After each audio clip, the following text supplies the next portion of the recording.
Good evening. This is All India Radio and I'm Saira Mujtaba with the news at 9.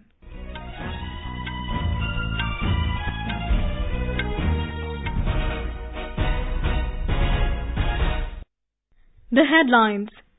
Heavy polling recorded in second and last phase of Chhattisgarh Assembly elections. Scrutiny of nominations takes place in Rajasthan and Telangana. In Jammu and Kashmir, polling for the second phase of Panchayat elections concludes peacefully. A Delhi court awards death penalty to a convict in a 1984 anti-Sikh riots case. Another gets life imprisonment. 49th International Film Festival of India begins with a gala opening ceremony in Goa.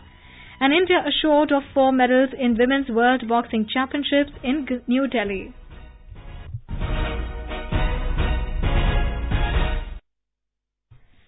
Heavy polling was recorded for the second and last phase of Assembly elections in Chhattisgarh today. Voting took place in 72 constituencies in this phase. Polling remained by and large peaceful. 1,079 candidates are in the fray. Briefing media in New Delhi this evening, Deputy Election Commissioner Umesh Sinha said 71.93% voter turnout was recorded in the state. Of phase 2, till the information received to us, it is 71.93% and approximately till now on an average said to be about 74.17%. Polling began at 8 a.m. and concluded at 5 p.m. Chhattisgarh has 90 assembly segments. Our correspondent reports the state went to polls in the first phase on the 12th of this month for 18 Maoist-affected constituencies. People turned up with enthusiasm in almost all the constituencies during the second phase of balloting today. As like in the first phase, there was a high turnout of women voters in this phase also. A large number of women and youth queued up to cast their vote from the morning when the polling began. Polling was by and large incident-free. More than 19,000 polling booths had been set up for today's polling. The electoral fate of 1,079 candidates was sealed in EVMs today. Vikalp Shukla, AIR News, Raipur. Meanwhile, electioneering has reached a feverish pitch in Madhya Pradesh and Mizoram as leaders of various political parties are leaving no stone unturned to win the voters. Our Bhopal correspondent has filed this report. The political battle for Madhya Pradesh has intensified ahead of assembly elections, with the heavyweight leaders of major political parties campaigned across the state today. Prime Minister Narendra Modi has said that corruption had ruined the nation when Congress was in power. He said, to tackle it, government is constantly making efforts and impact is clearly visible. Congress leader Kamal Nath and Randeep Singh Surjewala have accused BJP for corruption in the state. Party leaders Jyotiraditya Scindia and Digvijay Singh also addressed rallies. Sanjeev Sharma, AIR News, Bhopal. In Mizoram, BJP National President Amit Shah and Congress President Rahul Gandhi campaigned in different constituencies. Our correspondent has more. Addressing rallies, BJP President Amit Shah said that all highways will be reconstructed if his party is voted to power. Also, 3 engineering colleges, 2 medical colleges and 3 nursing colleges will be set up in the state. Amit Shah further said that underprivileged people will be provided rice at 1 rupee per kg.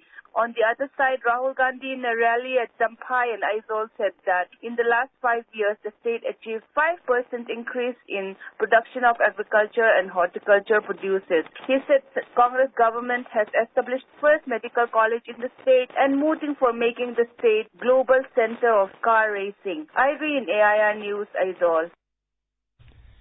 Polling in Madhya Pradesh and Mizoram will be held in a single phase on the 28th of this month.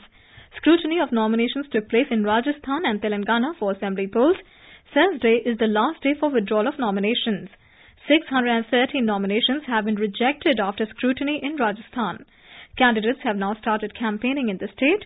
Railways Minister Piyush Goyal today campaigned in Jaipur, while former Chief Minister Ashok Gehlot addressed public meeting in Jodhpur district and Congress leader Sachin Pilot campaigned in Tong district. Both states will go to polls on 7th of next month in a single phase. Counting of votes in all the 5 states will take place on 11th of next month. The sitting Lok Sabha member of Telangana Rashtra Samiti TRS, Konda Vishweshwar Reddy, today resigned from the party. He represents Chevella constituency. In a 3-page letter sent to TRS Chief and Acting Chief Minister K. Chandrasekhar Rao, Mr. Reddy said he is saddened to see that the party has failed to fulfill people's aspirations. External Affairs Minister Sushma Swaraj announced today that she will not contest the 2019 general elections due to health reasons. Talking to media persons in Indore, the minister said she has informed the party about her decision. Mr. Raj is the Member of Parliament from Vidisha constituency of Madhya Pradesh. In Jammu and Kashmir, polling for the second phase of Panchayat elections was concluded peacefully. The elections are being held in 9 phases across the state. Voting was held in 7 districts of Jammu Division, 6 districts of the Kashmir Valley and 2 in Ladakh region. Chief Electoral Officer Shaleen Kabra said overall 71.1% polling was witnessed across the state in this phase. Meanwhile, counting is in progress and the results are expected by late night or tomorrow morning. 4,014 candidates are in the fray for 281 Sarpanch and 1,286 Panch seats in this phase. Voting for the third phase will take place on 24th of this month. More from our correspondent. 4 blocks of Udaipur district recorded nearly 84% polling, followed by 83.5% polling in 2 blocks of border district Rajouri. In another border district Poonch, about 82% polling each was recorded in 2 blocks. About 79% polling was recorded in 3 blocks of Kothwa district, while about 78% polling was recorded in 3 blocks of Kishtwar district. R.K. Rana for AR News from Jammu. This is All India Radio giving you the news. For quick news updates around the clock, follow us on our Twitter handle at AIR News Alerts. You can also log on to our website newsonair.nic.in. A Delhi court today awarded death penalty to convict Yashpal Singh in the 1984 anti-Sikh riots case. The court also awarded life imprisonment to another convict, Naresh Rawat, in the case. This is the first sentencing in the case after the Special Investigation Team took over the probe in 2015. The court had convicted Singh and Sherawat last week for killing 2 men in Delhi's Mahipalpur area during the riots after the assassination of former Prime Minister Indira Gandhi in 1984. As per official records, over 2,800 Sikhs were killed across the country. Of them, 2,100 were killed in Delhi alone in the riots. In Maharashtra, 6 people were killed and several others were injured in an explosion near the Pulgaon Army Depot in Wardha district. The mishap took place this morning in Sonegaon Shivar when old ammunition exploded while being buried. State government has announced a compensation of 5 lakh rupees to the kin of the deceased and 2 lakh rupees for those critically injured in the incident. 10 people who sustained minor injuries will get compensation of 50,000 each. In Afghanistan, at least 40 people were killed in a bomb explosion at a religious event in Kabul today. The explosion took place at a religious gathering at the Uranus Wedding Hall on the airport road. 80 people were wounded in the incident. According to reports, people were celebrating Milad an-Nabi, the birthday of Prophet Muhammad. Early reports indicate the incident was a suicide bombing. President Ramnath Kovind left for Australia this evening after concluding his Vietnam tour. Mr. Kovind held extensive talks with his Vietnamese counterpart, Nguyen Phu Trong. Our correspondent covering the president's visit has filed this report.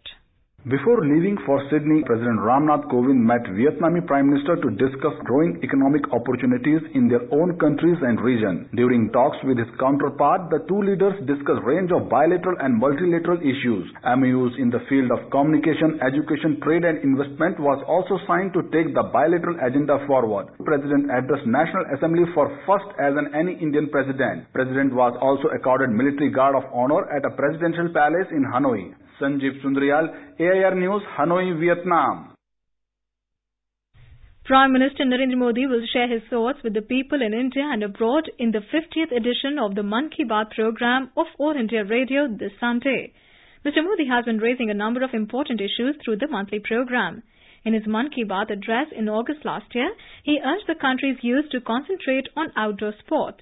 He also spoke about government's unique initiatives like Sports Talent Search Portal for nurturing sporting talent. We have a report.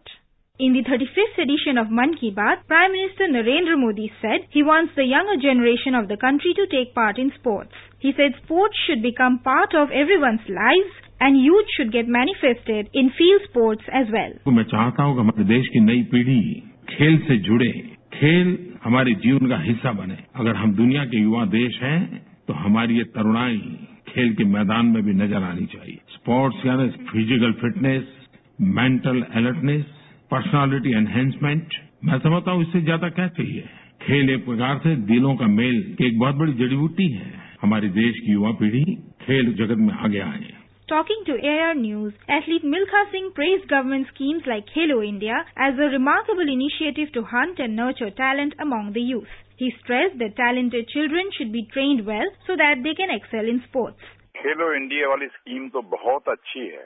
Asian games के अंदर और Commonwealth games के अंदर हमारे बच्चों ने बहुत अच्छा किया है, मगर मैं इससे और आगे जाना चाहता हूँ। जब हमारी ऑल इंडिया स्कूल गेम्स होती हैं, उन बच्चों में से जो टैलेंटेड बच्चे हैं गोल्ड मेडल ओलंपिक में ला सकते हैं, एशियाई खेलों में ला सकते हैं, कॉमनवेल्थ गेम्स में ला सकते हैं, उनका ट्रेनिंग प्रोग्राम शुरू करना होगा, उनको टेस्ट करना होगा हर 10 दिन के बाद। Khelo India is a sports scholarship scheme which would cover talented young athletes each year across select sports disciplines. With Dipendra Kumar, Suparna Sekya, AIR News, Delhi.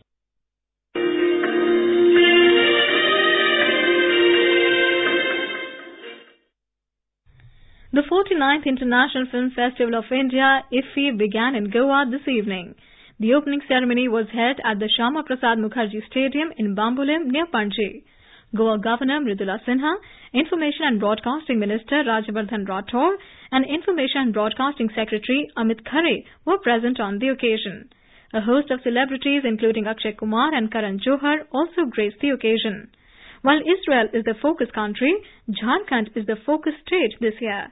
Speaking about the festival, INB Minister Rajavardhan Rathore said, International Film Festival is basically a platform for our young generation to be able to showcase their talent, their skills, their stories to the international cinema. Also, it allows the international filmmakers to come and see our work as well. And this is a place where we can collaborate with them. Information and Broadcasting Secretary Amit Khare said that the government has focused on entertainment and films as a champion sector. The state of Jharkhand is a focus state because we want to go by the dictum Ek Bharat, Shresth Bharat. Let all the states be part of our progress. I am sure many other states will come forward to incentivize this industry, which not only brings us entertainment but also brings us revenues and employment at various levels. Veteran Israeli filmmaker Dan Woolman was presented this year's Lifetime Achievement Award. The opening film, The Aspen Papers, was screened after the opening ceremony. Over the next 8 days, IFFI will showcase 212 films from 68 countries. Indian Panorama, which will present 26 feature films and 21 non-feature films, will be inaugurated tomorrow.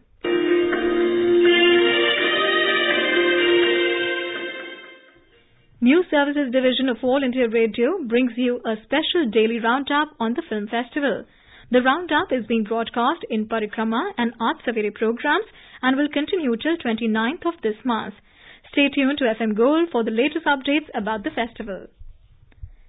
Amid weak global cues, the Sensex at the Bombay Stock Exchange fell 300 points to 35,475. The Nifty at National Stock Exchange also ended down 107 points at 10,656. Pugilist MC Mary Kom, Lavlina Borgohain, Sonia Chahal and Simranjeet Kaur have entered the semi-finals of the Women's World Boxing Championships in New Delhi, assuring India of 4 medals. In the quarterfinals today, Mary Kom defeated China's Wu Yu, while Lavlina outclassed Case Court of Australia. Sonia defeated Colombia's Yenny Castaneda and Simranjeet won against Amy Sarah Broadhurst of Ireland. Vice President M. Venkaiah Naidu has greeted people on the eve of Eid-e-Miladun-Nabi. In his message, Mr. Naidu said, Prophet Muhammad showed humanity the righteous path of compassion and universal brotherhood. And now, before we end the bulletin, the headlines once again. Heavy polling recorded in second and last phase of Chhattisgarh Assembly elections. Scrutiny of nominations takes place in Rajasthan and Telangana. In Jammu and Kashmir, polling for the second phase of Panchayat elections concludes peacefully. A Delhi court awards death penalty to a convict in a 1984 anti-Sikh riots case. Another gets life imprisonment. 49th International Film Festival of India begins with a gala opening ceremony in Goa. And India assured of 4 medals in Women's World Boxing Championships in New Delhi. For details of these stories and more, log on to our website www.newsonair.nic.in. That's all in the news at 9. Good night.